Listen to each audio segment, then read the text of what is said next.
o ponto inicial da minha conversão, ela acontece por conta de mulher. Não vou mentir. Uma menina que eu achava, que eu julgava atraente, me convidou pra fazer um retiro. Eu digo, tá, vou fazer esse retiro por conta da menina, mas vai passar esses 3 dias e eu nunca mais ponho o pé na igreja. Tá aí o resultado. Tá aí o resultado. Tá aí o resultado. Bom, agora você fica com os 2 pés, com o corpo inteiro na igreja. E foi assim, claro, não foi tipo assim, deixei de fazer as loucuragens que eu fazia de uma hora pra outra, porque ainda assim eu tava numa diocese que não tinha cunho formativo. Eu fiquei acho que uns 4, 5 anos na igreja que eu nem sabia nem o que era um catecismo. Mas qual era a diocese? Diocese de Bagé. Bagé. É.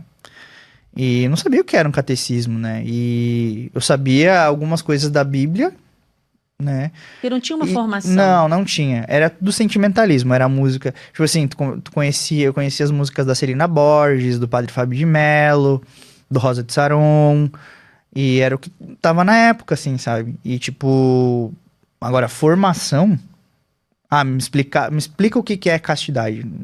Na verdade, tu aprendia castidade, mais ou menos as pessoas falavam, se fizer isso aqui vai pro inferno. Puxa, eu dava risada, entendeu? O pessoal mais velho falando isso pra mim era, tipo, era pirraça. Então, tipo, não tinha explicação nenhuma, não fazia sentido, né? Então no início... Parecia só uma proibição e pronto. Exato, no início, ali o grupo de jovens, ele era muito bom pra mim, por quê? Porque eu sempre fui meio carentão. Tipo, eu tô descobrindo agora que possivelmente meu temperamento não era sanguíneo, como eu sempre achei, mas melancólico. Eu tô nesse processo aí de identificação. Sabe porque para descobrir o teu temperamento não é como você reage.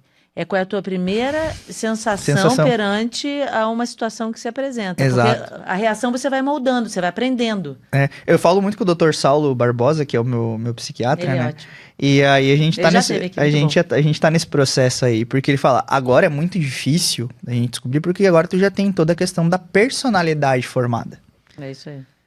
Então, por exemplo, tem muita coisa que... Porque eu sou TDAH. Tem muita coisa que você podia achar que era a questão do traço sanguíneo, mas que na verdade era só o teu TDAH agindo. Agora, se tu me pergunta, por exemplo, qual era o nome da minha professora do prézinho, eu vou lembrar, era Cristiane. Do prézinho, eu lembro do cabelo dela, lembro como é que ela era. Tipo, se tu perguntar pra minha esposa quem era a professora dela do prézinho, ela vai rir da minha cara. Enquanto eu sei muita coisa. Perguntar qual era o nome do filme de Jesus que passava na Globo, eu sei, era A Vida de Jesus. Eu sei muita coisa, assim. Agora, se tu me perguntar o que eu almocei hoje, entende? Então, a minha memória imediata, ela é muito... Ela é como um vapor. Agora, as coisas que marcam, nossa. E aí que é o que entra a questão, porque eu consigo lembrar das coisas e lembro sentindo as coisas como eram. Entende? Não é só uma lembrança. Se eu começo a falar muito do bis, eu já vou querer chorar.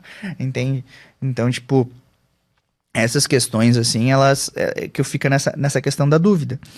E essa questão ali desse processo de conversão, eu lembro que, assim, como eu era muito carente, eu queria a atenção das pessoas, pra mim a igreja, ela era esse local.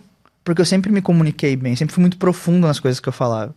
Então, por exemplo, tinha os momentos que a gente chamava os momentos chorei. Quem é que era escalado pra fazer? Era o Alan. Era você, pra fazer todo mundo chorar. Porque o Alan sabia o que falar, o Alan sabia onde puxar, o Alan sabia falar com o pessoal da música pra usar o fundo musical, a música certa nos momentos. Tanto que nos retiros, os retiros, as músicas que mais pegaram o pessoal foram os 2 retiros que eu coordenei, por exemplo. Né, que a gente foi na época que lançou Minha Essência e pegou muito bem com o retiro. E depois foi Se o Teu Sangue não lembro acho que era Gil Monteiro, se eu não me engano, o autor. E estourou assim com o pessoal do retiro. Então eu sempre escolhi as músicas certas porque eu tinha esse feeling. E esse feeling foi a maneira que Deus foi me chamando, né? E aí aos poucos as coisas foram mudando. E aí eu conheci a minha namorada, né, de verdade, que é a Tice. Ela frequentava a igreja. Aí tá. Ela teve uma história muito parecida com a minha. Né? O pai dela saiu muito cedo de casa, mesmo esquema de questão de traição, revolta com o pai, todas essas coisas. E ela também era, tipo, ela não tava nem aí pra essas coisas. Por quê? Porque o pai dela era católico, tinha feito... e aí, tipo, teve toda a questão lá da questão da mãe dela. Então ela tinha uma rejeição. E aí um dia conseguiram convencer ela pra fazer o retiro. Foi um dos retiros que eu tava coordenando. E aí lá a gente se conheceu. Só que eu já tinha visto ela acho que uma vez antes numa reunião de amigos. E eu, não vou com a cara dessa guria. Não me desceu. Não foi tanto com a cara que casou. É. Tem 2 filhos, né? Não me desceu. E aí no retiro a gente meio que se aproximou. Só que eu me encantei por ela. E eu tava tão encantado que eu achava que ela nunca ia querer conversar comigo. E aí eu não conseguia ter o momento de dar o primeiro passo, entendeu? De conversar. E a gente foi começar a conversar. Eu morava em Porto Alegre, ela morava em Santa Maria.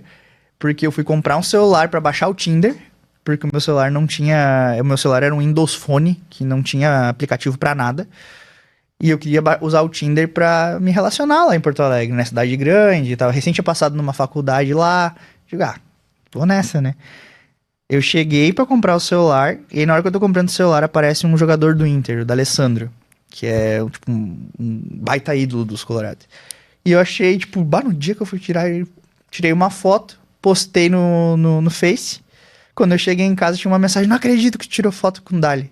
Era ela. E aqui foi dia 5 de agosto de 2014. Dia 23 de agosto a gente tava namorando. Pronto, e tá namorando até hoje, graças Muito a Deus. bem. E aí a gente passou por um processo de conversão juntos, né? Como eu falava, a gente não tinha ainda uma noção doutrinária das coisas, né? A gente ia na missa no domingo, mas também não vivia castidade, sabe? Então era aquela coisa, um pezinho aqui, outro ali. E aí eu fiz a grande burrada de morar em Santa Maria e propor de morar junto. Aí foi tiro, porrada e bomba. A gente começou a morar junto em 2015, tendo 5 meses de namoro. Sério? A gente Rapaz, é bom, hein? Nossa Senhora. a gente começou dividindo um quarto. Não sei, sinceramente, é porque era pra dar certo mesmo, porque era pra vocês terem se Não, separado. era pra ter separado assim, ó. Era pra ter dado muito errado. Eram imaturos, pouco tempo de namoro, foram morar juntos, sem a graça sacramental, sem nada, uma confusão danada. Foi muito graça de Deus que nos sustentou, né? Porque o que acontece? 2015 a gente viveu, assim, de qualquer forma, né? A gente começou morando com mais 4 meninas num apartamento, e a gente alugava o quarto dentro do... Isso acontece muito lá em Santa Maria, cidades universitárias, de você alugar um quarto dentro de um apartamento. E você e ela... Sublocou. A gente sublocou, né? E aí eu e ela no mesmo quarto. E aí no mesmo ano, não deu certo, não tinha como dar certo. Porque as meninas eram meio... Quem casa quer casa. E as meninas eram meio doidas, assim. Eu me lembro, a gente nunca vai esquecer o dia que a gente decidiu que a gente ia procurar um apartamento. A gente jantou, e eu acho que ficou um pedacinho de arroz na mesa, e no outro dia tinha um bilhete na mesa, apontando pro grãozinho de arroz. Esse grão não vai sair daqui sozinho. Aí eu digo, não, isso aqui é loucura, não dá. Aí a gente conseguiu, com uma amiga da mãe dela, um casebrinho, assim. Era um apartamentinho. Um casebrinho, ele era embaixo de uma escada. Então imagina, não entrava luz do sol, era úmido, ele foi mal construído, tipo, a graxeira, ao invés de ser pra baixo, o cano que é graxeira? Graxeira é onde vai a graxa da... Aqui no Rio tem graxeira, não? Como é que é isso, graxeira? Tipo, tem na pia, né? E aí, tipo, no que escoa da pia vai pra um local. E ele é a graxeira. Esgoto? É tipo um esgoto. Não é um esgoto, mas é tipo... Eu não sei explicar. A minha esposa saberia explicar melhor que eu. É tipo um esgoto pra gente. Aí o que cai da pia tem que ir pro esgoto pra ir pra rua. Aí o que acontecia? Acho que o cano, ao invés de ser pra baixo, ele ficou em cima. Então ele ia subindo. Só que, por exemplo, se tu lavava muita louça e ele ficava cheio, ele extravasava. Só que ao invés de voltar pra pia, ele vazava pra casa. Ah, que ótimo. Esgoto voltava pra casa. Ficava bom um cheiro maravilhoso. E quanto tempo vocês moraram aí na graxeira? Na graxeira? Foram 2 anos. Vocês se amam mesmo, hein? Voltando pra casa. Olha só, já entendi que vocês se amam. E aí entrou o momento da conversão. Que aí vem a questão do amor. Que aí eu descobri o que é amor. Porque aconteceu? A gente não tinha condição de cada um ir morar num... E vocês trabalhavam com o quê? Exato, eu trabalhava como editor de websites, meio turno, que eu tinha que fazer faculdade de tarde. Então eu ganhava... O Caseb tinha conta pra pagar. Eu ganhava R$700. A minha esposa... Por mês? Você achou que era por dia?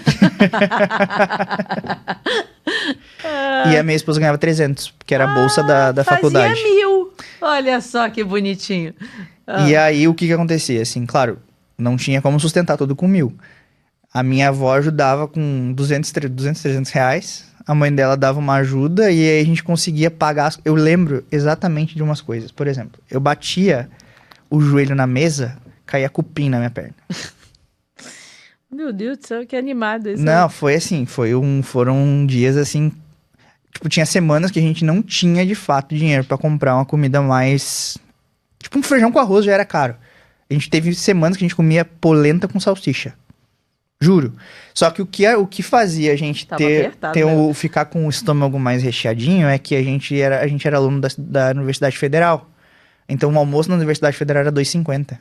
Ah, é barato. Então, tipo, a gente comia o que podia lá. Ia lá no bandejão. Era um bandejão. Fazia um prato de peão. Come. Exato. Tipo, Camila, vou estocar a comida. E Deus foi muito providente, assim, nunca passamos necessidade. Né? Passaram perrengue, mas não necessidade. necessidade. Sim, necessidade não.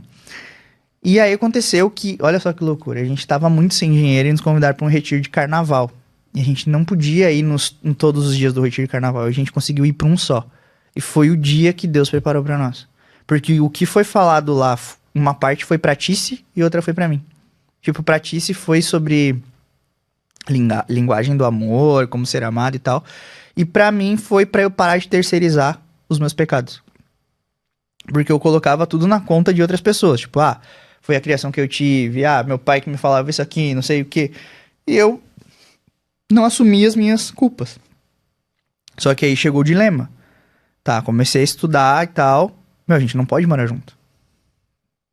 E aí a gente começou a buscar ajuda de diretor espiritual, essas coisas, né? Aí foi uma conversão de fato, Foi uma conversão de fato. Porque aconteceu? A gente não tinha, de fato, condições financeiras de cada um alugar um apartamento. Aí, se a gente fosse cada um alugar um apartamento, a gente ia passar fome. Não tinha chance. Mal tava dando pros dois juntos ali. Entende? E você já tinha quanto tempo de relacionamento com ela? Morando na mesma casa, morando junto. Morando na mesma casa há 2 anos. 2 anos e meio. Mas já podia casar, né? 2 anos nessa lenga-lenga. Mas dinheiro da onde, homem? Ué, o dinheiro da onde? Você já estava na situação. Não. Mas aqui também Você já estava 2 anos. Pelo seguinte, mas a gente era imaturo também, caixinha, falando exatamente disso. Gente, pra casar não precisa ter dinheiro. Exato. Né?